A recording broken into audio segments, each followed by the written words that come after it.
ఓం తత్సత్. ఓం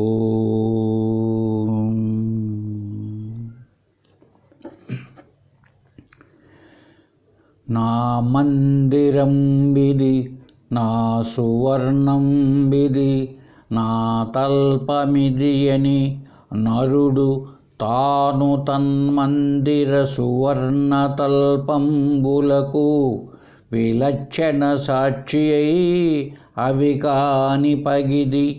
నా శరీరం విది, నా ఇంద్రియములు ఇవి, నా ప్రాణమిది, ఇది నా మనంబు, నా అహంకృతి ఇది, నా బుద్ధి ఇది అని బహువిధ దృశ్య రూపములల్ల నావియటంచు తెలిసి నిర్ణయము చేయ. నేను తత్తత్ శరీరాది నిఖిల వస్తు సంగమునకు విలక్షణ సాక్షి నగుచు విలక్షణ సాక్షి నగుదుగాని ఎందెద్దియునుగాను వానరేంద్ర.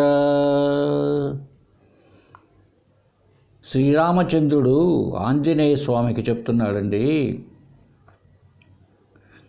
ఆంజనేయ, లోకంలో ప్రతి మనిషి కూడా ఇది నా ఇల్లు, ఇది నా సువర్ణం, ఇది అంటే బంగారు, ఇది నా బంగారు, ఇది నా ధనము, ఈవిడ నా భార్య అని ఇలా వ్యవహరిస్తున్నారు కదా.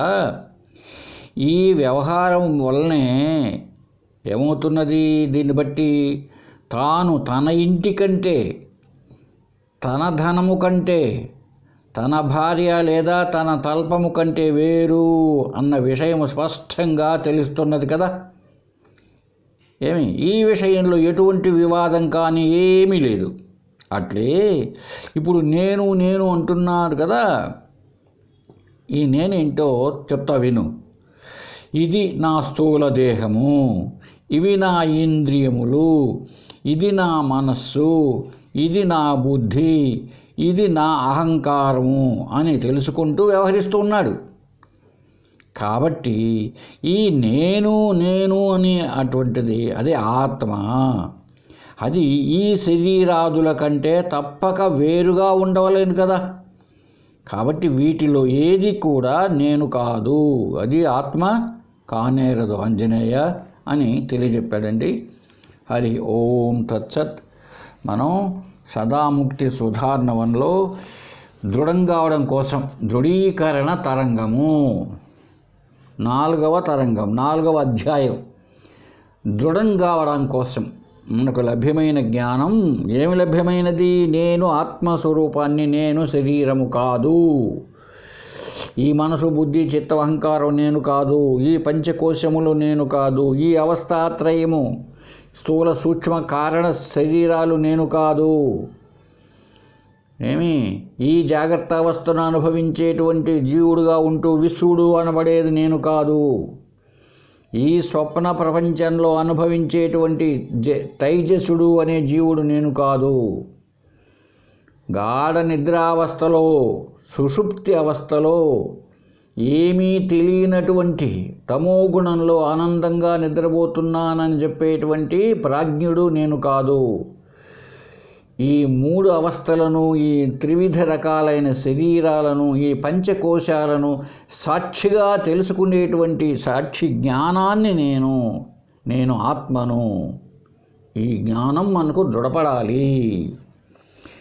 ఆ దృఢపడ దానికోసం శ్రీ కాకరపర్తి కృష్ణశాస్త్రి గారు సదాముక్తి సుధార్ణవంలో ఈ 4వ అధ్యాయాన్ని రచించారు, దృఢీకరణ తరంగము. ఇందులో చెప్పుకుంటున్నాం మనం. సరే, గ్రంథానికి వెళదాం. స్వయం ఆత్మ అపరోక్షత్వాత్ స్వేన ద్రష్టుం న శక్యతే, స్వరూపం న లోకతేక్షి స్వం ఖడ్గచ్ఛిందతీతి న.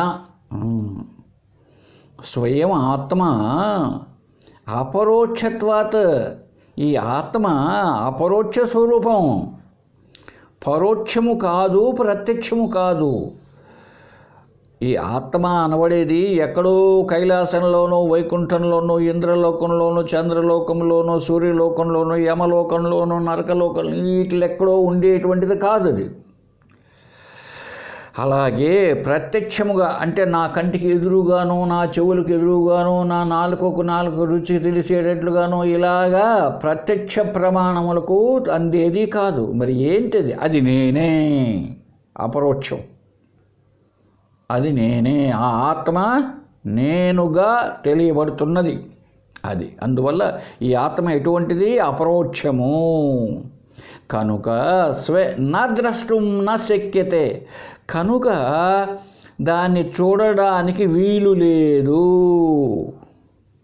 ఎందుకు వీలు లేదయ్యా? అచ్చి కన్ను ఉంది చూసామా? ఈ కన్ను తన కన్ను తను చూడగలుగుతుందండి? మంచి ఉదాహరణ ఇచ్చారు చూడండి.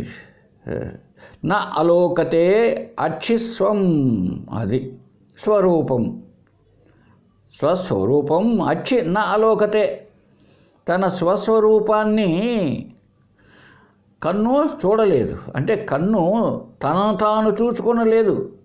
అన్నింటినీ చూడగలుగుతుంది కానీ తనను తాను చూసుకోలేదు కదా, చూసుకోవడానికి వీలు పడదు. అయితే మరి ఇప్పుడు నా కన్ను బాగుందా లేదా అద్దంలో అయితే చూసుకోవచ్చును, అంతేగాని స్వస్వరూపాన్ని కన్ను తనను తాను తెలుసుకోలేదు. అలాగే ఆత్మ నేనే ఆత్మ కనుక నేనును చూసుకోలేదు. మరి ఎట్లా తెలియాలి? ఎట్లా అయితే అద్దము ద్వారా కన్నుటిని తెలుసుకుంటున్నదో అలాగే ఈ నేనును గురించి నేను శాస్త్రము ద్వారా చూసుకుంటున్నానే కానీ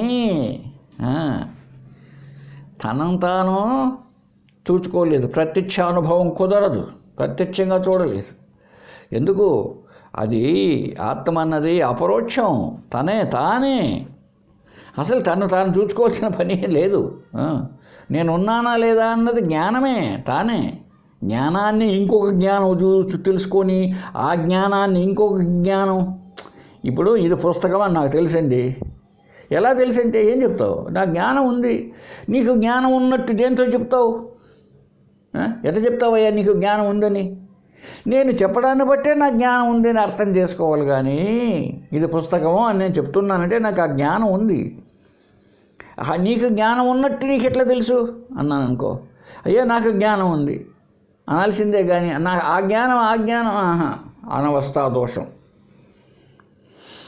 కనుక స్వయం ఆత్మ అపరోక్షత్వాత్ నా ద్రష్టం నా శక్యతే, తనను తాను చూసుకోలేదు ఆత్మ.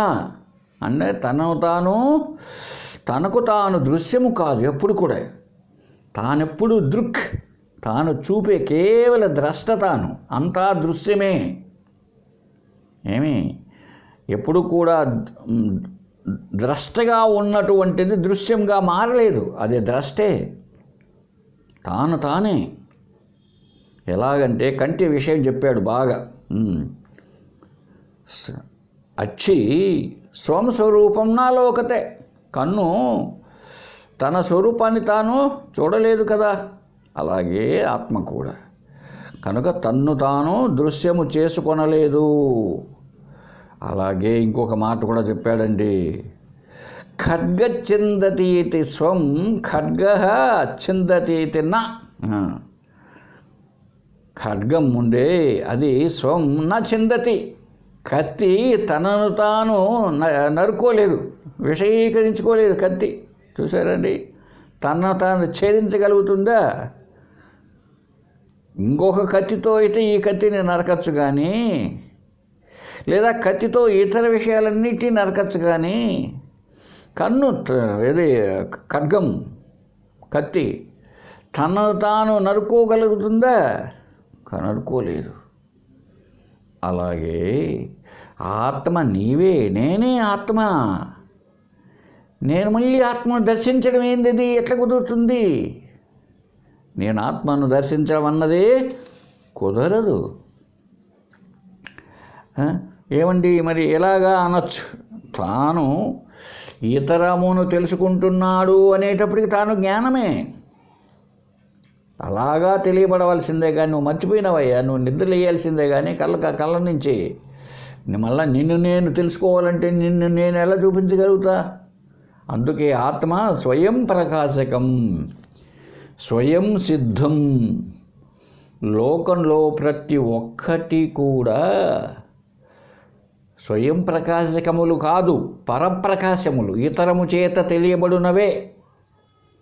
అదే ఇంతకు ముందు గతంలో ఎప్పుడో చెప్పున్నా, ఒక 100 ఉన్నాయనుకుందాం, 100 వస్తువులు లేక 100 మనుషులు, ఏదో 100 అనుకుంటే అందులో 99 దృశ్యములే, తమను తాము తెలుసుకోలేవు. ఆ ఒక్కటి సరే 1000 ఉన్నాయి అనుకుంటే 999 దృశ్యములే, ఒక్కటి మాత్రమే దృక్ లేదా ద్రష్ట. చూడండి, ఆలోచించండి. అంటే ఏంటి? 1000 అంటే అనేకం అనుకుందాం. ఈ 999 విషయములు ఏ ఒకానొకటి మాత్రమే విషయి. అది తెలుసుకొనున్నది, ఇవన్నీ తెలియబడునవి. తెలుసుకొనున్నది ఎప్పుడైతే ఇతరమును తెలుసుకుంటున్నదో, తనకు తాను ఉన్నట్టు తెలిస్తేనే ఇతరమును తెలుసుకుంటూ ఉంటుంది. ఏమండి, అసలు తానే లేకపోతే, తానే లేదు, ఇతరులను ఎలా తెలుసుకోవాలి? అంటే తన జ్ఞానమే కాదు అది, అప్పుడు ఇతరులను తెలుసుకోవడం ప్రశ్నే లేదు కదా. కనుక అన్ని లోకంలో దేవుడు దెయ్యం దగ్గర నుంచి చెప్పుకుంటమే అణువు వరకు కూడా ఇవంతా పరప్రకాశముల. ఎందుకు? ఏ ఒక్కటి కూడా చెప్పదండి నేనున్నాను, అహమస్మి అహమస్మి అని ఏది చెప్పలేదు. నువ్వు చెప్పాల్సిందే, లేదా నేను చెప్పాల్సిందే. ఎవరికి వాళ్ళం జ్ఞానవంతంగానే ఉన్నాం. ఆ జ్ఞానమే ఆత్మ.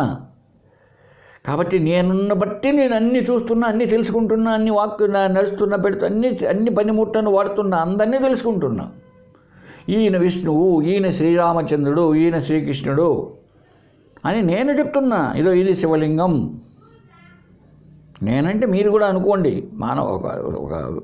ఒక ప్రాణిగా, నేను అనబడేటువంటి ఒక జీవిగా నేను చెప్పాలి. ఇతడు సూర్యుడు, ఇతడు చంద్రుడు, ఇది కుర్చీ, ఇది చీమ. ప్రతి ఒక్కటి 1000 ఉన్నాయనుకుంటే 999 నా చేత తెలియబడేటివే. ఈయన రామయ్య అడుగడుగుడు సోమయ్య పోతున్నాడు, ఇది నా శరీరం, ఇది నా కన్ను, ఇది నా ముక్కు, ఇది నా మనస్సు, అంతా కూడా పరప్రకాశకములే. మరి ఏంటి స్వయం ప్రకాశం? ఈ అన్నిటినీ తెలియచేస్తున్నది ఏదో అది స్వయం ప్రకాశకం, స్వయం సిద్ధం. స్వయం సిద్ధమైన దాన్ని, స్వయం ప్రకాశకమైన దాన్ని ఇక దేంతో తెలుసుకుంటావు? ఏమండి, ఈ విషయంలోనే శాస్త్రం చెప్పిందని ఇంతకుముందు చెప్పుకున్నాం. చీకటిగా ఉంది రాత్రిపూట, ఈ గదిలో టేబుల్ మీద ఒక బుక్ ఉన్నది, భగవద్గీత చదవాలనుకున్నా, అది చీకట్లో తారాడినా కనిపించలేదు. ఇప్పుడు ఏది అవసరం? దీపం అవసరం. అంటే ఆ పుస్తకము పరప్రకాశం, ఇతరము చేత ఆధారపడి ఉన్నది. ఇప్పుడు దీపం తెచ్చామండి. దీపం తెచ్చామంటే ఆ దీపం వెలుతురులో ఈ భగవద్గీత కనిపించేసింది. అంటే దీపము పుస్తకమును ప్రకాశింపచేసినది. ఇప్పుడు అది దీపము, దానికి కింద లేదా టార్చ్ లైట్ అనుకుందాం అనుకోండి. అది టార్చ్ లైట్ ఆ పుస్తకాన్ని, భగవద్గీతను ప్రకాశింపచేసినది. అది టార్చ్ లైట్ అని ఎలా తెలిసింది మనకు? దాన్ని ఆ టార్చ్ లైట్ను తెలుసుకోవడానికి మళ్ళీ ఇంకొక లైట్ వేసి చూసామా? లేదు. ఆ టార్చ్ లైట్ వెలుతురులో టార్చ్ లైటు కనపడుతున్నది, భగవద్గీత కనపడుతున్నది. కాబట్టి అదేం చేస్తున్నది? ఇప్పుడు ఆ దీపము తనను తాను తెలుసుకుంటున్నది, ఇతరమును తెలుసుకుంటున్నది. అది జ్ఞానం. అందువల్ల అది స్వయం సిద్ధం, స్వయం ప్రకాశకం. స్వయం ప్రకాశకమైన దాన్ని ఇంకొకటి ఎట్లా ప్రకాశింపజేస్తుంది? ఇప్పుడు ఆ సూర్యుని చూడాలంటే పొద్దుములుస్తానే లైట్ చూద్దామా? సూర్యుడిని అవసరం లేదు. సూర్యుడు తన పాటికి తాను ప్రకాశిస్తూ ఇతరులను ప్రకాశింపజేస్తున్నాడు. కాబట్టి ఎప్పుడైతే జ్ఞానం అన్నామో అది స్వయం ప్రకాశకం, అదే ఆత్మ. కాబట్టి అటువంటిది తనను తాను దృశ్యము చేసుకోలేదు. కనుక మనం ఏమర్థం చేసుకోవాలి? ఆత్మను దర్శించడానికి వీలు లేదు. అది ఆత్మ తనను తాను దృశ్యము చేసుకోదు. ఇది ఇంపార్టెంట్ పాయింట్. తనను తాను దృశ్యంగా మారలేదు ఆత్మ. అది దృశ్యమైతే దేనికి అప్పుడు ద్రష్ట ఎవరవుతారు? నా కళ్ళు అవుతాయి. కళ్ళతో చూస్తామా? ఎదురుగా ఆత్మ ఎదురుగా కనిపించిందంటే ఏమని అర్థం? అది ఆత్మ కాదు, అనాత్మ. ఎందుకు? నీ కంటికి చేత ప్రకాశింపజేయబడినది ఇది. అది జ్ఞానం ఎలా అవుతుంది? అంతేకాకుండా ఆత్మ అనేటప్పటికీ నీ కంటికి ఏది కనపడుతుంది? ఒక ఆకారము, ఒక రూపము,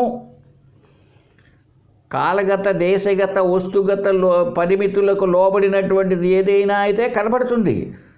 మరి ఆత్మ అలా కాదే. అలా కానప్పుడు అది ఆత్మ నీవే అయినప్పుడు నీ జ్ఞానం అన్నది నీకు ఎదురుగా ఉందా? నీవే. నీకు జ్ఞానం ఉంటేనే, ఆ జ్ఞానం నీ నోటి గుండా వస్తూ ఉంటేనే నువ్వు మాట్లాడుతున్నావు.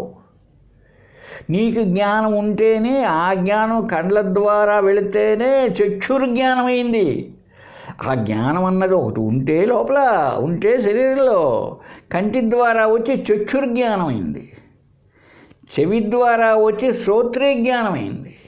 ఏమండి, బయట ట్యాంకీలలో, ఇంటిపైన ట్యాంకీలలో నీళ్ళు ఏంటంటే అది వంట ఇంటి కొళాయి నీళ్ళయింది, అది బాత్రూమ్ కొళాయి నీళ్ళయింది, బయట చెట్లకు పట్టే కొళాయి నీళ్ళయింది. అది ఒకటే. అసలు ట్యాప్ అని పైన ట్యాంక్ అయినా లేకపోతే ఈ ట్యాప్స్ అన్నీ ఎట్లక్కడి నుంచి వస్తాయి? ఇవి పనిచేస్తున్నాయి, అన్నింటిలో నీళ్ళు వస్తున్నాయంటే ట్యాంకులో నీళ్ళు ఉన్నాయని అర్థం. అలా అర్థం చేసుకోవాల్సిందే.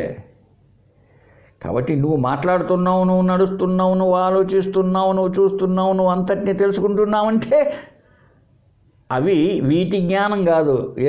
కావచ్చేమో సార్, మనస్సు జ్ఞానం, బుద్ధి జ్ఞానం కావచ్చేమో. అయ్యా బాబు, ఎప్పుడైతే అది దాని స్వరూపం అన్నావో, ఒకవేళ నువ్వు అన్నట్టు నేను కూడా ఒప్పుకుంటాను అనుకో, బుద్ధేనేమో జ్ఞానం అని అంటే, ఏదైతే ఒకదాని స్వరూపమో ఆ స్వరూపమును వదిలిపెడితే అది ఉండదు కదా. ఇది మంచి పాయింట్, మళ్ళీ అర్థం చేసుకోండి. ఇప్పుడు కాలుట, కాంతినిచ్చుట అనే లక్షణాలు నిప్పు యొక్క స్వరూపం కదా. అది కాలాలి, కొంచెం ఎర్రగా అలా కనిపించాలి. ఇప్పుడు ఆ స్వరూపం నిప్పు యొక్క స్వరూపం అది. ఇప్పుడు ఆ లక్షణాలు లేవనుకోండి, అప్పుడు దాన్ని నిప్పు అంటామా? అనం, బొగ్గంటాం. అలాగే నువ్వు అన్నట్టు బుద్ధి ఏమో, ఆత్మ బుద్ధి జ్ఞాన లక్షణం ఉందేమో అని అంటే, ఆ స్వరూపం పోగొట్టుకుని చూడండి. గాఢ నిద్రలో ఏమైనా నిశ్చయిస్తున్నదా బుద్ధి? మనస్సు ఏమైనా సంకల్పిస్తున్నదా గాఢ నిద్రలో? లేదు కదా. అంటే ఏమైంది? నువ్వు ఉన్నట్టు దాని లక్షణం జ్ఞానం అయితే ఎప్పటికీ అది ఆలోచిస్తూనే ఉండాలి. మరి ఎప్పటికీ అలాగే ఉండాలి కదా. కేవలం స్వప్నావస్థలో, జాగ్రత్త అవస్థలోనే దాని పని కనపడుతోంది, కానీ మనకు గాఢ నిద్రలో ఏమీ లేదు కదా. ఇక్కడ కూడా మారిపోతున్నది కదా. ఒక క్షణంలో ఉన్న బుద్ధి మనస్సు మారిపోతున్నాయి కదా. అలా స్వరూపాన్ని కోల్పోతుందా? నిప్పు కొన్ని క్షణాలు నేను కాలను, కొన్ని క్షణాలు నేను నల్లగా ఉంటాను అంటుందా? ఎప్పటికీ ఉండాలి. కాబట్టి జ్ఞానం అనేటప్పటికీ ఒకప్పుడు పోవడం, ఒకప్పుడు రావడం కాదు. అది స్వయం ప్రకాశకం. ఆత్మ స్వయం ప్రకాశకం. కాబట్టి ఆత్మను చూచాడండి అతడు తప్పు. మూడో కన్ను తెలిసి మూడో కన్నుతో చూపించాడంట కృష్ణుడు. నవ్వు వస్తుంది. ఎంత సింబాలిజం చూడండి మన హిందూ మతంలో. అనేటప్పటికీ మూడో కన్ను ఒకటి తెచ్చిపెట్టారండి అక్కడ. రెండు కన్నులు కాదు, ఇంకొక కన్ను అంట. ఆయన చెప్పింది ఏంటి భగవద్గీతలో? నీకు దివ్య దృష్టి ఇస్తున్నాను అన్నాడు. దివ్య దృష్టి ఇస్తున్నాను అంటే గొప్ప దృష్టి, మంచి జ్ఞాన నేత్రం. జ్ఞానం అనే కన్ను కాదు. శివుడు మూడో కన్ను తెరిచేటప్పటికీ కాముడు భస్మమైపోయాడట. కాముడు అంటే మన్మధుడు అనుకోండి. మన్మథ, మథించడం అంటే చిలకడం, మనస్సును మథించడం, అది మన్మథుడు. అంటే నీ మనస్సును ఏదండి కదిలిస్తుంది ఊరికేనే? కోరికలు. అది మన్మధుడు అంటే. మన్మథ, మనస్సును మధించే జిలికేవాడు. అంటే ఒక చోట స్థిరంగా ఉండనివ్వదు మనస్సును. ఏవి? అయ్యో కామ క్రోధ లోభ మోహ మదమాత్సర్యాలంటే అదే కామం అంటే వాడే కాముడు. కామము అనుకుందాం, కోరికే మన్మధుడు. మనసును ఉండిస్తాడు ఒక చోట ఉండడు. ఇప్పుడు ఆ కోరికలు ఎలా నశిస్తాయి చెప్పండి? ఊరికి నశించవు. నువ్వు బలవంతం చేసి మాఘ స్నానం అంటారు, అలా చేయిస్తే కూడా క్షణంలో మళ్ళీ గంతులు పెట్టి పరిగెత్తుతుంది. కాబట్టి దానికి జ్ఞానబోధ చేస్తేనే అది వశమవుతుంది. జ్ఞానబోధ కావాలి దానికి. అందుకే మూడవ కన్ను జ్ఞాన దృష్టి. మూడవ కన్ను ఎప్పుడు తెరిచాడో శివుడు, అప్పుడు మన్మథ భస్మమైపోయాడు. అంటే కాముడు నశించాడు. అంటే మనస్సును చెల్లాచెదరు చేసేటువంటి కోరికలు నశిస్తాయి. కాబట్టి నీవు కూడా ఈ 2 కళ్ళు ఎంతసేపు నీకు కోరికలను పెంచుతాయి బాబు. ప్రాపంచికమైన సంబంధించిన సంబంధాలు పెట్టుకోవడానికి ఈ 2 కళ్ళే కారణం. కాబట్టి నువ్వు 3వ కన్ను అంటే పైన ఎక్కడెక్కడ నొసట్లో ఉంది, దాంట్లో నుంచి పెద్ద పెద్ద మంట వచ్చింది, ఇంత కాదు అక్కడ. అది సింబాలిజంగా అర్థం చేసుకో, ప్రతీకలు. శివపురాణ అర్థం చేసుకుంటే. అంతేగాని ఆ 3వ కన్ను ఒకటి ఉంది అక్కడ పైన ఆయనకు, దాన్ని తెలుస్తున్న మంట వచ్చి ఎదురుగా ఉన్న మన్మధుడు కాలిపోయాడు. మన్మథ మనస్సును చెలింపజేసేది ఎవడోడు? కాముడు భార్య రతీదేవి. రతి అంటే తెలుసు మీ అందరికీ బాగా. ఒక అర్థంలో సెక్స్ అని కూడా ఒక అర్థం. కామము అంటే కోరిక, ఇంకొక అర్థంలో తెలుసు మీకు సెక్స్ అని. అలాగే రతి అంటే అనుభవము. కోరిక ఉంటే అనుభవం, ఈ 2 ఇమ్మీడియట్. కోరిక అనుభవంగా అంటే బాగా కోరికతో అన్ని సాధిస్తే అనుభవం కలుగుతూ ఉంటుంది. అది మన్మధుడు భార్య రతి. చూడండి ఏం పదాలో మీకు. సరే, నేను పురాణాల జోలికి వెళ్ళను, చూద్దామండి. కాబట్టి ఆత్మ తనను తాను దృశ్యము చేసుకోలేదు. ఈ విషయాన్ని ఉపనిషత్తు కూడా చెప్తున్నదండి. యత్రతు అస్య సర్వం ఆత్మైవ భూత్ తత్కేనకం పశ్యేత్. యత్రతు అస్య సర్వాత్మైవ భూత్ తత్కేనకం పశ్యేత్. అంతా సర్వం ఆత్మైవ, అంతా ఆత్మే. పరమార్థ స్వరూపంతో అంతా ఆత్మే. వ్యవహారికంలో కనపడచ్చు నీకు వేరువేరుగా. వ్యవహారికంలో ప్రాతిభాషికంలో కనపడినంత మాత్రాన సత్యం కాదది. పారమార్థిక సత్యమే నిజమైన సత్యం. ఇప్పుడు పారమార్థికంగా ఉన్నదంతా ఆత్మయే, సత్యచితానందం. ఏమండి? ఉనికి, ఎరుక, సుఖం, ఈ 3 లక్షణాలే. అస్థి భాతి ప్రియం, అంతా ఇదే ఆత్మ. అంత ఆత్మ అయినప్పుడు ఇక ఆత్మ కంటే వేరుగా ఏముంది? ఈ ఆత్మ కంటే వేరుగా ఏ పనిముట్టు ఉన్నది ఆత్మను చూడడానికి? మనకున్నాయి పనిముట్లు, కరణములు, అవే ఇంద్రియాలు. బయట ప్రపంచాన్ని చూపిస్తున్నాయి, తెలుపుతున్నాయి మనకు. అంత ఆత్మ అయితే ఇక ఏ పనిముట్టు ఆత్మ కంటే వేరుగా ఉన్నది? దేన్ని చూచేదానికి దృశ్యం ఏమున్నది? ఆత్మ కంటే వేరుగా ఏమున్నది అనుకుంటావు నువ్వు? అంతా అదే అయినప్పుడు సర్వం బ్రహ్మమయం, అంతా రామమయం, సర్వం రామమయం, అంతా కృష్ణమయం అన్నప్పుడు అంతా కృష్ణుడే. ఇంక 2 కూడా అన్నాడు. ఇక్కడికే వచ్చేది ద్వైతానికి ఇబ్బంది. వాళ్ళు కూడా ద్వైతులు కూడా చెప్తారు అంతా భగవంతుడే. అంతా భగవంతుడైతే చూచేవాడెవడు, చూడబడున్నది ఏమిటి? తెలుసుకునేవాడెవడు, తెలియబడున్నది ఏమిటి? ఇదంతా వ్యవహార యోగ్యత అంతే. అంతేగాని సత్యం మాత్రం కావడానికి వీలు లేదు. ఎందుకని? ఆత్మ ఎటువంటిదో తెలుసా? అతః పరం బ్రహ్మ సదద్వితీయం విశుద్ధ విజ్ఞాన ఘనం నిరంజనం ప్రశాంతమాద్యంత విహీనమక్రియం నిరంతరానందరసస్వరూపం. పరబ్రహ్మ ఎటువంటిది? సత్ అద్వితీయము. సత్ అంటే ఎల్లప్పటికీ ఉండేది. అద్వితీయం రెండోది లేదు. శుద్ధము రెండోది లేదు. విజ్ఞాన ఘనము, అదే ప్రజ్ఞాన ఘనము. నిర్మలం, శాంతం, దానికి ఆది అంతములు లేవు, క్రియారహితము, సర్వదా ఆనందరస స్వరూపం. అటువంటిది ఆత్మ. ఏమండి, ఆత్మ అంటే సత్, ఉనికి, ఉండుట అనే లక్షణం ఆత్మది. అదే పరబ్రహ్మం. అద్వితీయం ఉన్నది అదొకటే, ఇంక లేవు ఏమి. శుద్ధం రెండవది ఉంటే కదండి కల్తీ రావడానికి. రెండవది ఏదైనా ఉంటే, ఒక మూలిక అనేది ఉంటే వచ్చి బట్ట తగులుకుంటే అసలు ఏమి లేదో, ఏం తగులుకుంటుంది? నేను తగులుకుంటున్నా. నిర్మలం, మలమే లేదు, మురికే లేదు. శాంతం, దుఃఖం ఎప్పుడు రెండవది ఉంటే. రెండవది ఉంటేనే దుఃఖం, బాధ. పడుకొని నిద్రపోవడానికి రాత్రి పైసైతే ఒక దోమ వస్తే చూడండి, నిద్రపోనీయకుండా అల్లకల్లోలం చేస్తుంది. దోమ లేదు, హాయిగా నిద్రపోయి ఉండేవాడు. ఆది అంతములు లేనిది. ప్రతి విషయాల్లో ఆది అంతములు ఉంటాయి. అందుకే పరమాత్మను ఆది అంతములు లేవు అంటే ఏంటి? ఏ వస్తువుకైనా చూడండి స్టార్టింగ్ పాయింట్, ఎండింగ్ పాయింట్ ఉంటుంది. అంతేకాకుండా ఆది అంతములు అంటే ఇంకొకటి కూడా, ఒకప్పుడు పుడుతుంది, ఒకప్పుడు అంతమైపోతుంది, నశిస్తుంది. పరమాత్మ అలా కాదు. అది పుట్టినది కాదు, గిట్టేది కాదు. ఏమో పుట్టచ్చునేమో, ఇది మనకు పెద్ద డౌటు. ఒకటేదో ఉంది అంటే అది పుట్టాలి కదండి. ఒకటి ఉంది అనేటప్పటికీ ఒక వస్తువు ఉన్నది అని కాదు ఇక్కడ. ఆ ఉండుట అనే లక్షణమేనండి ఆత్మ. అదే పరమాత్మ. ఉండుట, తెలియబడుట, సుఖము అనేది ఆత్మ, పరమాత్మ. ఒక వస్తువు ఉండడం కాదు.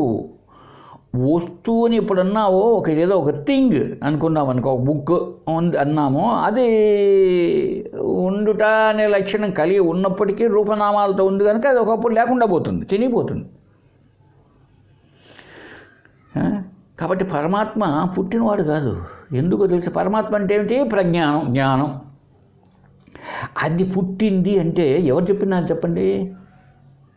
ఫలానా వాడు పుట్టాడంటే ఎవడో ఒకడు ద్రష్ట చూసిన వాడు ఉంటే, ఫలానా రోజు పుట్టాడు అబ్బాయి, వీడు మా పిల్లవాడు, ఫలానా డేట్ ఆఫ్ బర్త్ ఇది సార్ అని చెప్పచ్చు. ఎందుకు?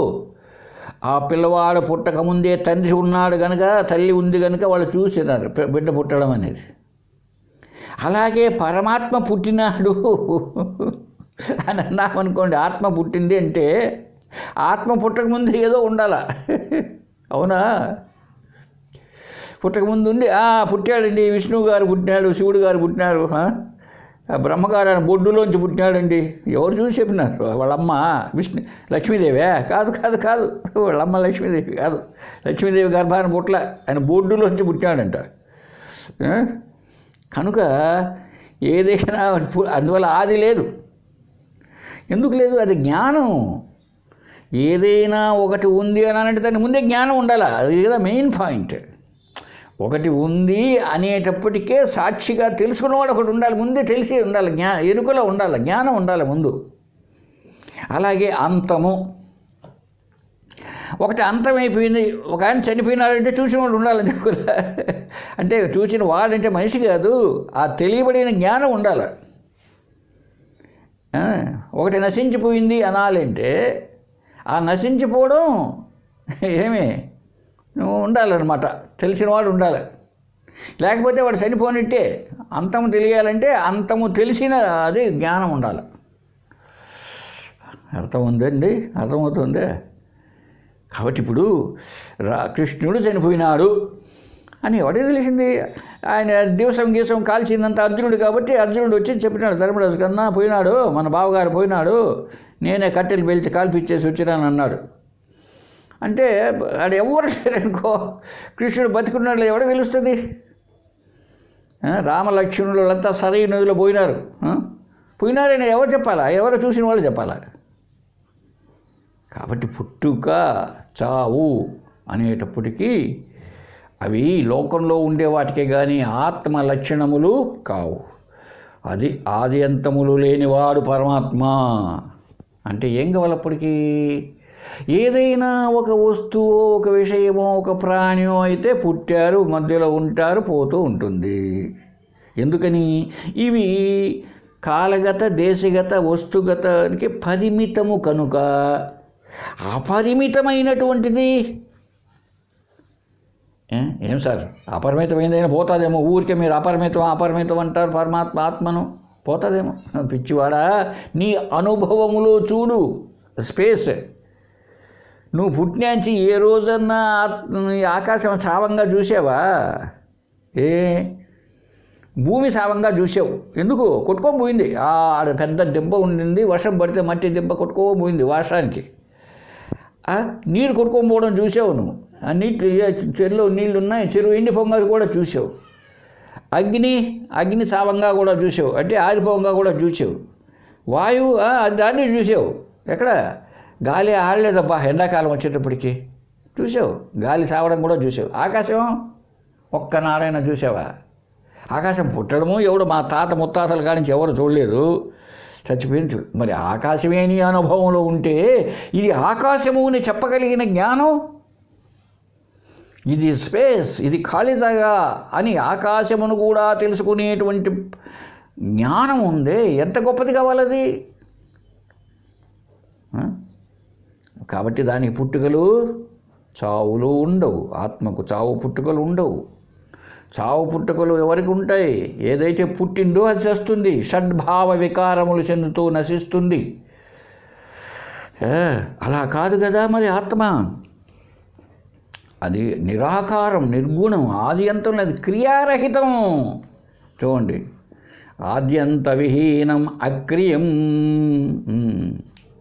ఇక నిరంతర ఆనందరస స్వరూపం. మన బ్రతుకు ఎట్లా ఉంటుంది? పొద్దున టీ తాగితే ఆనందం పోయింది కాస్త, ఇంక మధ్యలో ఏదో తెచ్చిచ్చారనుకో, తిరుపతి లడ్డు ఆనందం తింటానే పోయింది కాస్త, అలా. అది ఎట్లా కాదు, నిరంతర ఆనందం, ఎప్పటికీ ఆనందమే. ఆనందం అలా వచ్చింది కాదు, అది స్వరూపము అన్నట్టు. చూడండి, నిరంతర ఆనంద రసస్వరూపం. ఆనందం అనే ఎసెన్స్, రసం, రసస్వరూపం. రసోహ వై బ్రహ్మ, బృహదారణ్యకంలో ఎక్కడో చెప్పబడుతుంది. ఆ రసం ఉంది, ఎసెన్స్, స్థూలంగా కాదు, ఆ ఎసెన్స్. ఆనందం అన్నదే దాని యొక్క స్వరూపం. మనం కూడా ఆనంద స్వరూపమే, మనమంతా కూడా ఆనంద స్వరూపమే. కనుకనే మనకు కూడా క్షణం అప్పుడప్పుడు క్షణికానందం వస్తున్నది. అయితే అదే ఉండొచ్చు కదండి, క్షణికానందమే అంటే క్షణికానందమే ఉండొచ్చు. మధ్యలో ఇవంత మరి దుఃఖము, ఇవంత ఎందుకు, ఆనందం ఎందుకు కనపడకుండా పోయింది? ఇప్పటికీ ఆనందమే, ఆనంద స్వరూపం కదా, ఆత్మ కదండి. నేను ఆత్మే కదా, మరి నేను కూడా ఆనందంగా ఉండాలి కదండి. కరెక్ట్. అయితే ఎందుకు లేకుండా పోతున్నదంటే, ఇదిగో ఈ పంచకోశములు నిన్ను ఏడిపిస్తున్నాయి, ఈ మనసు బుద్ధి. ఇది ఏం అర్థం కాలేదా? ఒక చిన్న ఎగ్జాంపుల్ ఇస్తా చూడండి. ఒక ఎలిమెంటరీ స్కూల్లో 3వ తరగతి 4వ తరగతి పిల్లవాడు చదువుతున్నాడు. క్లాస్లో 30 మందో 40 మందో విద్యార్థులు ఉన్నారు అనుకోండి, ఊరికినే స్కూల్ ఎగ్జాంపుల్. అక్కడ టీచర్ ఏం చేయలే, పద్యాన్ని బాగా చదవండిరా అందరూ కలిసి అన్నారు. అప్పుడు అందరూ కలిసి చదువుతున్నారు. మేడి పండు చూడ మేలిమై ఉండు, పొట్ట వెచ్చి చూడ పురుగులుండు. అందరూ ఆ టయానికి ఈ రామయ్య వచ్చేసాడండి. వాళ్ళ పిల్లవాడు ఉన్నాడు 4వ తరగతిలో అక్కడ, వాడి పేరు సోమయ్య. మా సోమయ్య చదువుతున్నాడా, నోరు కదిలిస్తున్నాడా అని తెలియలేదండి వాడికి. అందరూ చదువుతున్నారు. అయితే నిజానికి వాళ్ళ పిల్లవాడేమో చదువుతూనే ఉన్నాడు. వాడి పిల్లవాడు చదివింది వాడికి ఈయన కనపడలా. ఎందుకో అందరి పిల్లవాళ్ళ గోలుగా ఉండేటప్పటికీ వాళ్ళ పిల్లవాడు చదువుతున్నాడా లేదా తెల్ల. అప్పుడు ఏం చేసినాడు తెలుసా టీచరు, చూస్తున్న రామాయణ, రే సోమయ్య లేరా పైకి. ఏం సార్, రే మీరంతా ఊరికే ఉండండి, సోమయ్య నువ్వు పద్యం చదవరా అన్నాడు. అప్పుడు మొదలుపెట్టాడు ఎవరు, సోమయ్య. మేడి పండు చూడ. అమ్మా, నా కొడుకు కూడా చదువుతున్నాడు అంటున్నాడు రామయ్య ఇప్పుడు. ఎందుకో వీళ్ళందరూ మూసుకుపోయినారు, గమ్ము నోరు మూసుకుంటారు కాబట్టి. అందువల్ల ఇప్పుడు అర్థమైంది వాడికి, రామయ్యకు. ఏమని? మా పిల్లవాడు కూడా బాగానే చదువుతున్నాడు అబ్బో. అయితే అందరిలో ఉన్నదాని వలన వాడి గొంతు వినపడలా. ఇప్పుడు వాడు ఒక్కడే కనుక వినపడుతుంది. ఏమన్నా అర్థమైందండి ఇప్పుడు మీకు ఈ ఉదాహరణతో? ఎస్, ఈ దృష్టాంతంతో దాష్టాంతానికి వచ్చి చెప్తా చూడండి. మనం ఆనంద స్వరూపమేనండి. 24 hours సదా ఆనంద స్వరూపమే. అయితే ఏమవుతున్నదంటే ఇది ఈ కాళ్ళు, ముక్కు, నోరు, చెవి, చర్మము అనే జ్ఞానేంద్రియాలు, కాళ్ళు కర్మేంద్రియాలు, ఈ జ్ఞానేంద్రియాలు, ఈ అంతఃకరణ, మనసు, బుద్ధి ఇవంతా ఉన్నాయే, వీడి దుంపదగ ఆ మిగిలిన 40 మంది పిల్లవాళ్ళలో 39 అనుకుందామండి ఈ మనసు బుద్ధితో. ఇవేం చేస్తున్నాయంటే మెలకువలో ఊరికి అరుస్తున్నాయి. మేలు కూడా మేలు గట్టిగా కళ్ళలో కూడా అరుస్తున్నాయి. కళ్ళు కూడా మనస్సే, ఆ మనస్సే ఆ ఒక్కటే ఇంతమంది పిల్లల మాదిరి గట్టిగా అరుస్తుంది. ఈ అరుపులలో ఆ పిల్లవాడి గొంతు ఎలా వినపడలేదో మన స్వరూపమైన ఆత్మ కదండి ఆనందం, అది తెలియపడల. ఎట్టేం తెలియబడుతుంది? ఇప్పుడు ఏమైంది? గాఢ నిద్రావస్థ వచ్చేటప్పటికి 39 మంది నోళ్ళు మూసుకున్నారు. ఇప్పుడు తనెవరు? ఆనందమే కదా. అబ్బా హాయిగా నిద్రపోయినాను అంటాడు. ఏమైనా అర్థమవుతుందో లేదో మీకు మళ్ళీ మళ్ళీ మననం చేయండి మర్చిపోకుండా మిత్రులారా. ఏమి ఈ ఒక్క ఉదాహరణను బాగా పట్టండి. నాకు దుఃఖం అనవద్దు మీరు. ఒకవేళ నాకు దుఃఖం అనకుండా ఎట్లుంటావు సార్? అనండి, పోనీలే అనండి, ఏడవండి. అది మీ స్వరూపం కాదని అర్థం చేసుకోండి. మనం అందరం ఏడుస్తామండి, బాగా ఏడుద్దాం, కళ్ళ నీళ్ళు కాలిపోయేటట్టుగా. అయినా మన స్వరూపం కాదు. మనమంతా ఈ పని చేస్తున్నాయి కాబట్టి నా మనసు అలా కదిలింది, నా కన్నీళ్ళు కారుస్తోంది అంతే.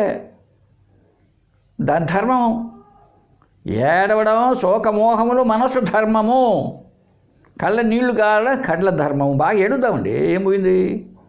బట్ మనం అది కాదు.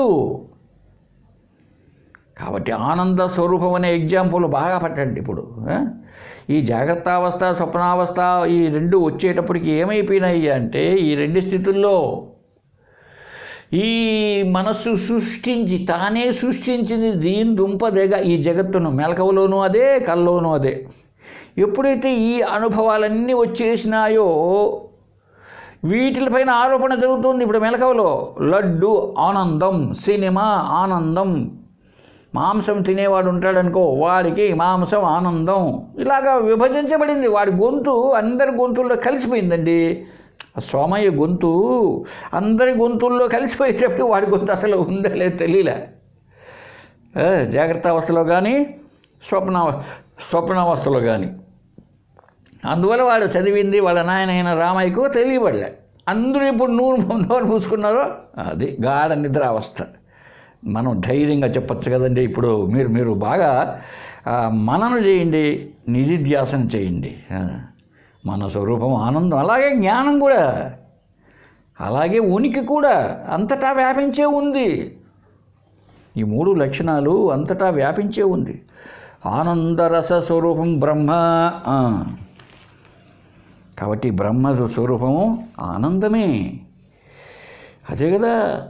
అయితే ఇప్పుడు త్వరగా చెప్పుకుంటే రామయ్య సోమయ్య కథల్లో ఈ శరీరం, ఈ మనసు ఏం చేస్తాయి? ఈ మెలకువలో నేననేటువంటి అధ్యాస వచ్చేసిందండి. మెలక వస్తూనే నేను ఈ స్థూల శరీరాన్ని, ఇది అధ్యాస, ఇది అడగద్దు. ఎందుకు? దీనికి కూడా ఆది లేదు, ఎప్పుడు పుట్టింది అనడానికి లేదు, ఎప్పటి నుంచో ఉందో అప్పటి నుంచి ఇది కూడా ఉంది. అందువల్ల దుఃఖం వస్తుంది అధ్యాస వల్ల. రాను మనం అధ్యాసను పోగొట్టుకోవాలి, అజ్ఞానాన్ని పోగొట్టుకుంటే దృఢపడుతూ వస్తుంది. అయినా ప్రారంభం మేరకు ఇవన్నీ జరుగుతూనే ఉంటాయి. మనం చేసుకోవాల్సిందేంటి? అర్థం చేసుకోవాల్సిందే, మన స్వరూపం బ్రహ్మనా కాదా? ఎస్, మన స్వరూపం బ్రహ్మయే, అది ఆనంద స్వరూపం. కనుక ఇంకా చెప్తున్నాడండి, ఎటువంటిదంటే ఆత్మ నిరస్తమాయాకృత సర్వభేదం నిత్యం సుఖం నిష్కళమప్రమేయం అరూపం అవ్యక్తం అనాఖ్యం అవ్యయం జ్యోతి స్వయం కించిదిదం చకాస్తి. అది జ్యోతి లాంటిది బాబు. అందుకే జ్యోతి ఏం చేస్తుంది? తనను తాను తెలుసుకుంటూ అన్నిటినీ తెలుసుకుంటూ ఉంటుంది. అదే ఇంతకుముందు మన శ్లోకంలో చెప్పుకున్నది. ఒక వెలుతురు అన్నిటినీ ప్రకాశింపజేస్తూ, తాను ప్రకాశిస్తూ అన్నిటినీ ప్రకాశింపజేస్తూ ఉంటుంది. అటువంటిది ఆత్మ. నిరస్తమాయాకృత సర్వభేదం. ఈ అన్ని భేదాలు దేనివల్ల వచ్చాయో తెలుసా? మాయా. మాయా లేనిది ఉన్నట్లు, ఉన్నది లేనిట్లు చూపించే శక్తి కలిగింది మాయ. దానివల్ల కనపడుతున్నాయి ఇదంతా. ఒకరోజు నాకు చాక్లెట్ కావాలని ఏడుస్తాడు పిల్లవాడు, మరుసటి రోజు నాకు చాక్లెట్ వద్దు బఠానీలు కావాలని ఏడుస్తాడు. ఏంటి ఇదంతా? అజ్ఞానం తప్ప. అయితే ఆత్మ అలాంటిది కాదు. నిరస్త మాయాకృత సర్వభేదం. ఈ సర్వభేదాలు, ఈ మాయాకృతములైన సర్వభేదములు లేనిది. ఏ భేదాలు, మాయతో కూడినటువంటి భేదాలు లేనటువంటిది ఆత్మ. ఇంకా నిత్యం సుఖం నిష్కళం, నిత్యం ఎల్లప్పటికీ సదా, ఈ పూట ఆ పూటది కాదు. నిత్యం సుఖం. సుఖం అంటే ఆనందం, సుఖస్వరూపం. అదే ఇంతవరకు చెప్పుకున్నామే, ఆనంద స్వరూపం ఆత్మ. కళారహితం. కళలు అంటే మార్పులు, ఏ మార్పులు లేవు దానికి. అప్రమేయం, నిన్న వచ్చింది మనకు ఆ పదం, అప్రమేయం. ప్రమా అంటే జ్ఞానమునకు, ప్రమాణమునకు తోచనిది, ప్రమాణమునకు అందదు. ప్రమాణములు అంటే భ్రమను కలిగించేవి. ప్రమాణములు అంటే జ్ఞానమును కలిగించేవి. కన్ను ఉన్నది అంటే చక్షుడు ఉంది, ఇది రూపమునకు ప్రమాణం. అంటే ఫలానా ఆకారాన్ని తెలుసుకుంటుంది. ఆకారం ఇది ఫలానా అనే రూపము ద్వారా తెలుసుకుంటుంది కనుక, రూపము అనే జ్ఞానాన్ని తెలుసుకుంటుంది కనుక అది జ్ఞానేంద్రియమైనది. ఆ రూపములకు ప్రమాణమైనది కన్ను. ఆత్మ ఏ ప్రమాణానికి చల్లదు. మనకు 6 ప్రమాణాలు ఉన్నాయి. ఇవి 5 జ్ఞానేంద్రియాలు, మనస్సు అనబడే అంతఃప్రమాణం. వీటన్నిటికీ దేనికి కూడా ఆత్మ అందదు. ఎందుకు అందదు? అది దృశ్యం కాదు. వీటి మాదిరి ఇవన్నీ దృశ్యాలు. తెలుస్తుందా మనకు తెలియడంలే. కాబట్టి ఇవి దృశ్యాలు. ఆత్మ ద్రష్ట. దాన్ని మరి ఎలా తెలుస్తాయి? ఇంతకుముందే చెప్పుకున్నాం. మరి ఎట్లా ఉంది అది ఆత్మ? అరూపం. బాగా గుర్తుపెట్టుకోవాలి. ఇది తలకాయ తినేస్తుంది. ఎందుకు? మనకు ఎట్లా ఉన్నామంటే, ఇంకా చిన్న పిల్లవాళ్లకు చింతపిచ్చిలో పొరక పుల్లలో తెచ్చి టీచర్లు ఆడ కూడకమో తీసివేతలు నేర్పిస్తుంటారు 1వ తరగతిలో, లేకపోతే బొమ్మల చేత నేర్పిస్తుంటారు కిండర్ గార్డెన్ స్కూల్ లాగా. అలా అయిపోయింది మన బ్రతుకు కూడా. ఒక రాయిని తెచ్చో, రప్పని తెచ్చో, ఇంకేదో తెచ్చో, పటమని తెచ్చో పెట్టి అంత గోయిందా.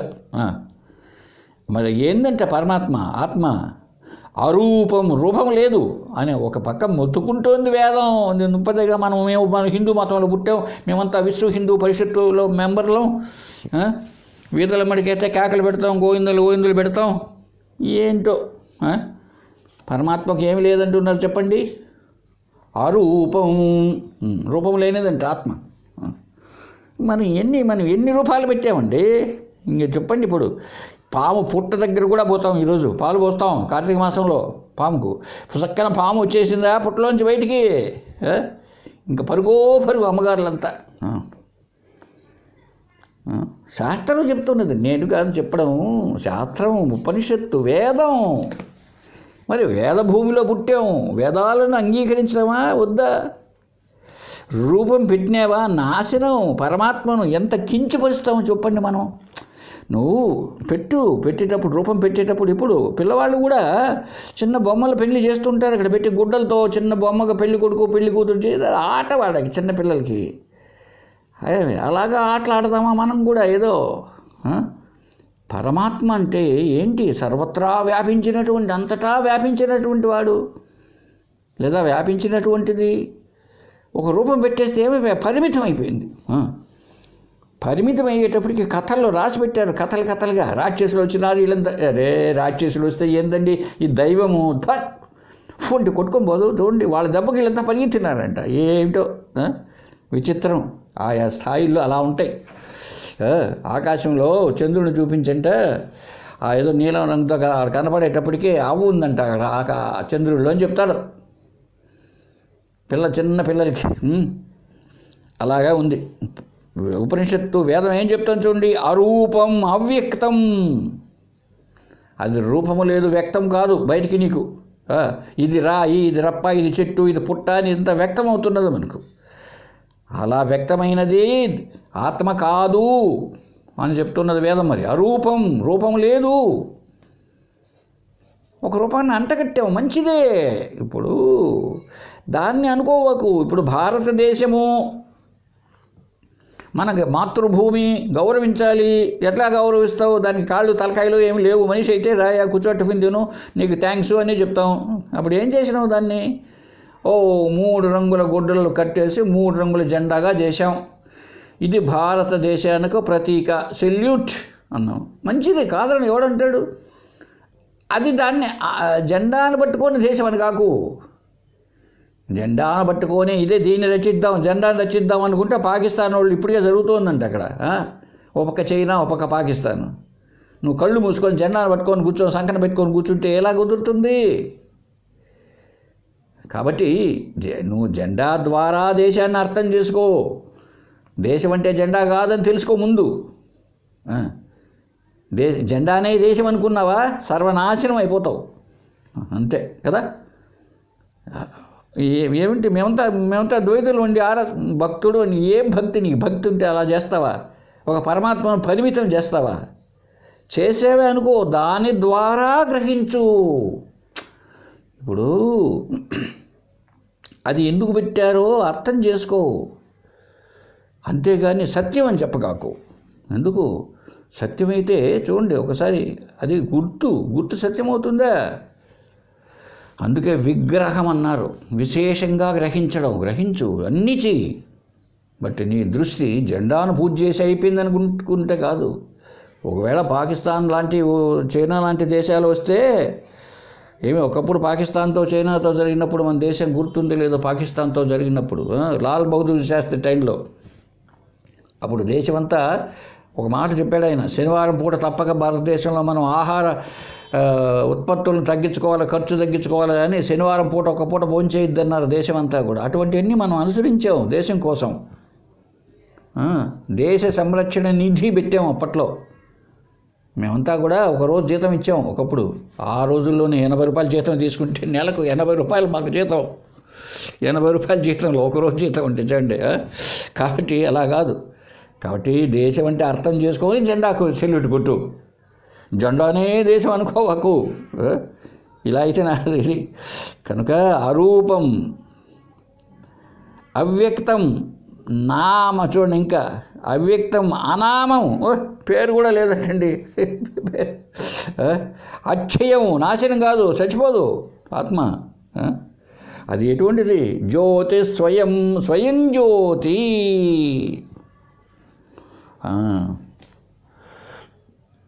ఆత్మజ్యోతి, స్వయం ఆత్మజ్యోతి, మనోజ్యోతి, జ్యోతి చక్షుస్స పశ్యతి స బాహ్యాభ్యంతర జ్యోతి సా జ్యోతి శివముచ్యతే అనే మంత్రాన్ని మనం హారతి టైంలో చెప్పుకుంటూ ఉంటాం. గుర్తే ఉంటుంది మీకు. హారతి జ్యోతి ఇవ్వడం అంటే అర్థం అదే. జ్యోతి ఏం చేస్తుంది? తనను తాను ఎప్పటికీ తెలుసుకుంటుంది, అన్నిటినీ తెలుసుకుంటూ ఉంటుంది. కనుక జ్యోతి అంటే జ్ఞానము. కాబట్టి జ్యోతి స్వరూపం అంటే మనం చెప్పుకుంటే కాంతి కాదండి. ఇది పుటక్కన ఆరిపోతుంది. నువ్వు కర్పూరం ఆరిపోయినట్టు ఆరిపోతుంది ఈ జ్యోతి. లేకపోతే కరెంటు పోయినట్టు, కరెంటు పోతే లైట్ ఆఫ్ అయినట్టు, ఒత్తి గాలిపోతే దీపానికి, లేదా నూనె అయిపోతే దీపం. ఇలాగా చెప్పద్దు. కొంతమంది చెప్పే మతాలు ఉన్నాయి. మన హిందూ మతంలోని ఆత్మీయ జ్యోతి, ఆ వెలుగుతుంది కాంతి, అదేనైనా ఆత్మ. నీ దుంపదేగా ఆ జ్యోతి అయితే ఇది ఆరిపోతుంది, ఇది పరిమితము, లిమిటు. ఆ జ్యోతి ఆత్మ అయితే నీ కంటికి అంత రోజు కనపడతా ఉందా? ఆత్మ అలా ఉందా? కాదది. ఎందుకు జ్యోతి అన్నారు అర్థం చేసుకో. హిందూ మతంలో పుట్టావు, బ్రహ్మాండమైన వేదభూమిది. వేదభూమిలో పుట్టి నువ్వు పిచ్చి మాటలు మాట్లాడతావు. తిక్క మాటలు, పిచ్చి మాటలు. ఒక మతం ఉందండి, చెప్పుకోవడానికి సిగ్గుపోతుంది మనకు. వాళ్ళంతా ఆత్మను జ్యోతి అనేస్తారంటే. జ్యోతి, నువ్వు జ్యోతిని చూడమంటారు. ఇంకా కొంతమంది గురువులు ఉన్నారండి. నేను విన్నాను, ఆయన చూశాను. ఆయన మహానుభావుడు, ఆయన శిష్యుడు చెప్పాడు నాకు. 2 కండ్ల మధ్య 2 వేళ్ళు పెట్టి, బొటన వేలు, చూపుడు వేలు పెట్టి అలా అదిమాడంటే, కొంచెం ఒక రకంగా కళ్ళల్లో చీకట్లో కూర్చోబెట్టి అదిమితే కొన్ని కాంతులు అలా కనపడుతుంది. అదే నేను జ్యోతి అనేసాడు. అదే పో ఆత్మని. ఏమి కర్మ వచ్చింది మనకు? ఏమి కర్మ చూడండి. కనుక ఆత్మ జ్యోతి స్వరూపం. ఇంకా అది స్వయం ప్రకాశకం. అది స్వయం ప్రకాశకం. ఆత్మ స్వయం ప్రకాశకం అంటే స్వయం ప్రకాశకం అంటే తనను వెలిగించేది ఇంకేది ఉండదు. అది ఇప్పుడు మనకు కూడా ఇప్పుడు కార్తీక మాసం వస్తుంది, జ్యోతిర్లింగములు అని పేరుందండి. అంటే జ్యోతిర్లింగములు అంటే ఏమన్నా ఏం పేరుతో చెప్తారంటే అవి స్వయంభూలింగాలు, వాటిపాటికి అవి పుట్టాయంట. వాటిపాటికి అవి పుట్టాయి కాబట్టి అవంతా 12 ఉన్నాయి భారతదేశంలో. ఇవి జ్యోతిర్లింగాలు అని చెప్తూ ఉంటారు చాలామంది సన్యాసులు, గురువులు కూడా. మంచిదే, వాటిపాటికి అవి పుడతాయండి. అసలు భూమి దాని పాటికి అది పుట్టలేదండి. భూమి కూడా సూర్యునిలో నుంచి, సూర్యుడు తన పాటికి తనుంటే విరిగిపోయిన ఒక ముక్క అండి. బాగా చదువుకున్నారా మీరు? సోషల్ స్టడీస్ అన్న, భూగోళ శాస్త్రం. ఏమి సూర్యుడి నుంచి, అందుకే ఇది సూర్య కుటుంబం, సూర్యుని ఫ్యామిలీ. అసలు భూమే దాని నుంచి పుట్టితే ఆ భూమిలో ఉన్న రాళ్ళు రప్పలు ఇవన్నీ స్వయంభూలు. ఎట్లా స్వయంభూ, ఎట్లా స్వయం జ్యోతి, జ్యోతి ఎలాగా అంటే అర్థం ఏమిటంటే జ్యోతిర్లింగము, లింగము అంటే గుర్తు. ఏమండి, పుంలింగము, స్త్రీలింగము అన్నాం. లింగం అంటే ఏమిటి? గుర్తు, పరమాత్మకు గుర్తు. శివం అంటే ఆత్మ. మరి మీరు వినే ఉంటారు, మన రాజంపేటలోనే స్వామీజీ యొక్క ఉపన్యాసం మాండికోపనిషత్తులు దాంట్లో వస్తుంది, శివం అద్వైతం అని. శివం అంటే ఆత్మ అని. ఆత్మకు లింగం అంటే గుర్తు. మనం ఆత్మను ఎలా పూజ చేస్తాం? ఆత్మ చైతన్యం ఉంటే మనం బ్రతుకుతూ ఉన్నాం, ఇలా చేస్తున్నాం కాబట్టి కనీసం థ్యాంక్స్ చెప్పొద్దండి. ఇప్పుడు ఈ కార్తీక మాసంలో మనం చూడండి ఎంత బాగా మాట్లాడుతున్నామో, ఎంత ప్రపంచంలో ఆనందంగా జీవిస్తున్నామో. కాబట్టి మనమంతా ఉండడానికి ఆధారమైన ఆత్మకు థ్యాంక్స్ చెప్పాలంటే ఏం చేయాలి? ఆత్మకా భారతదేశం లాగా దానికి ఒక రూపం లేదనుకున్నాం ఇంతకుముందే. భారతదేశానికైతే జెండా పెట్టుకున్నాం, ఇప్పుడు ఆత్మకు ఒక లింగం పెట్టాము, గుర్తు. అది ఆత్మకు గుర్తు. ఎటువంటిది అది? జ్యోతి. జ్యోతి అంటే ఇంతవరకు చెప్పుకున్నాం మనం, తను తాను తెలుసుకుంటూ ఇతరమును తెలుసుకునేది. అంటే తెలుసుకునేదంటే ఏమిటి? ఇతరమును ప్రకాశింపజేసేది. అంటే ఆ ఇతరములన్నిటికీ ఆధారమైనది. అన్నిటికీ ఇవన్నీ జగత్తు అన్ని లోకాలు అన్నిటికీ ఆధారమైనది అది. అందువల్ల జ్యోతి అనాల్సి వచ్చింది. అంటే ఏమిటి అర్థం చేసుకోవాలి ఇప్పుడు మనం? అంతటికీ ఆధారమైన ఆత్మ ఏదో దాని గుర్తు బాబు ఇది. ఇంతకాలము నీవు ఈ 5 జ్ఞానేంద్రియాలతోనే బ్రహ్మాండమైన ప్రపంచం ఉంది, 5 శబ్ద స్పర్శ రూప రసగంధాదులే అని అనుకున్నావు. అవే నీకు తీయగా ఉన్నాయి, అందుకే ప్రపంచంలో పడ్డావు. కనీసం ఈ కార్తీక సోమవారాల్లోనైనా కూడా ఆ తీయదనం పంచం 5 కదా, ఆ 5ంటిని పంచ అమృతంగా ఆయనకు అర్పించవయ్యా, ఇచ్చేవయ్యా. ఆత్మకు ఇచ్చేయి, నీ పెట్టుకోవాకు. నువ్వు అంటే ఏమిటి అర్థం? ఈ 5 శబ్ద స్పర్శ రూప రసగంధాదులే ప్రపంచం, ఇవే నాకు భలే టేస్ట్గా ఉన్నాయి అని అనుకోవాకు. అంతా ఆత్మకి ఇచ్చేసి నువ్వు మిగులుతావు, నువ్వే ఆత్మవు. ఎంతటి భావన ఉందో మన హిందూ మతంలో పుట్టినందుకు మనం గర్వించాలి. అది పోయి ఏదో తయారైపోయినాం అనుకోండి, సరే విషయం సాలిద్దాం. ఆత్మ యొక్క స్వరూపాన్ని చాలా గొప్పగా చెప్తూ పోతున్నాడు గురువుగారు. మనం శ్రద్ధగా ఆలకించి తెలుసుకోవడానికి ప్రయత్నం చేద్దామండి. హరి ఓం తత్సత్. ఓం పూర్ణమదః పూర్ణమిదం పూర్ణాత్ పూర్ణముదచ్యతే పూర్ణస్య పూర్ణమాదాయ పూర్ణమేవావశిష్యతే. ఓం శాంతి శాంతి శాంతి.